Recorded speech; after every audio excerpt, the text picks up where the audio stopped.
और स्टूडेंट आज जो हमें डिस्कस करना है वो मल्टीप्लिकेशन ऑफ कॉम्प्लेक्स नंबर और डिवीजन ऑफ कॉम्प्लेक्स नंबर के किस तरह हम दो कॉम्प्लेक्स नंबर को मल्टीप्लाई करवाएंगे और किस तरह हम दो कॉम्प्लेक्स नंबर को डिवाइड करवाएंगे।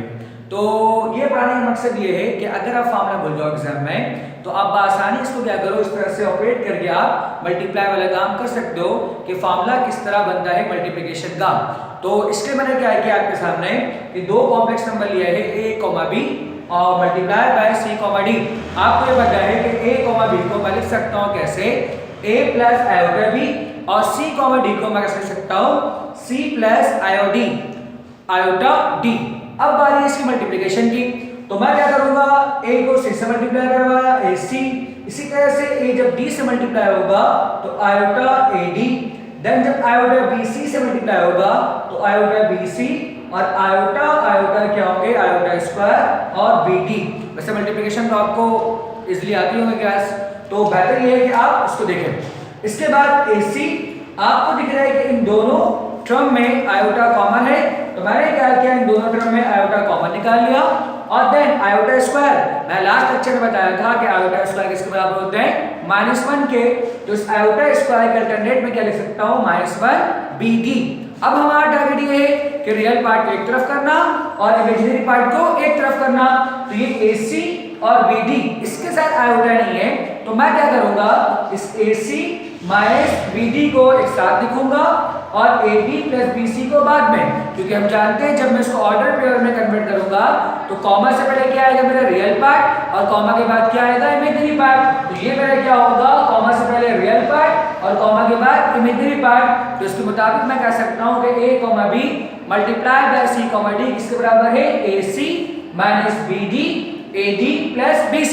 इसी तरीके से अगर मैं डिवाइड करता हूं इसको कि a, b divide by c, d, जब मैं इसको लिखूंगा इस फॉर्म में, किस फॉर्म में, कि a plus iota b divide by c plus iota d। Then इसके बाद हमें क्या करना है कि डिनोमिनेटर में क्या है, आयोटा है, और जब डिनोमिनेटर में आयोटा होगा तो उसके कॉन्जुगेट से हम क्या करेंगे, मल्टीप्लाई और डिवाइड करेंगे।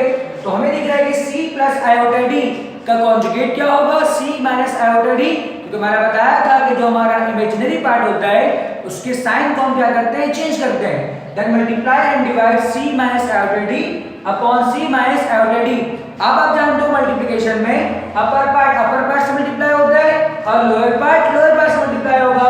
तो इसी के तरह मैं इसको मल्टीप्लाई करवाऊंगा, ac minus iota ad plus iota bc plus minus iota b square और d, नीचे a प्लस b और a माइनस b का मैं फार्मूला यूज करूंगा कि a plus b a minus b किसके बराबर होता है, a square minus b square, it means c square minus iota d square. उसके बाद फिर हमारा वही टारगेट है कि रियल पार्ट को एक तरफ करना और इमेजिनरी पार्ट को एक तरफ करना।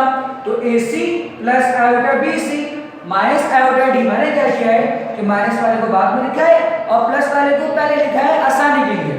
देन आयोटा स्क्वायर किसके बराबर होते हैं, -1 के, तो -1 और ये माइनस क्या होंगे, प्लस bd।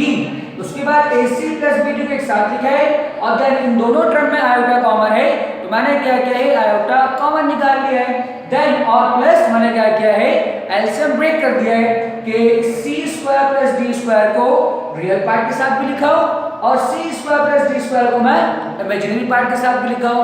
आपको अगेन फिर वही काम कि जब आप इसको ऑर्डर पेयर में कन्वर्ट करोगे तो आप क्या करते हो, कॉमा से पहले लिखते हो रियल पार्ट और कॉमा के बाद आप क्या लिखते हो, इमेजिनरी पार्ट। तो इसके मुताबिक ये है कि जो डिवीजन का फार्मूला हमारे पास वो ये कि a, c divide by b, d बराबर है ac plus bd c square plus d square then bc minus ad c square plus d square.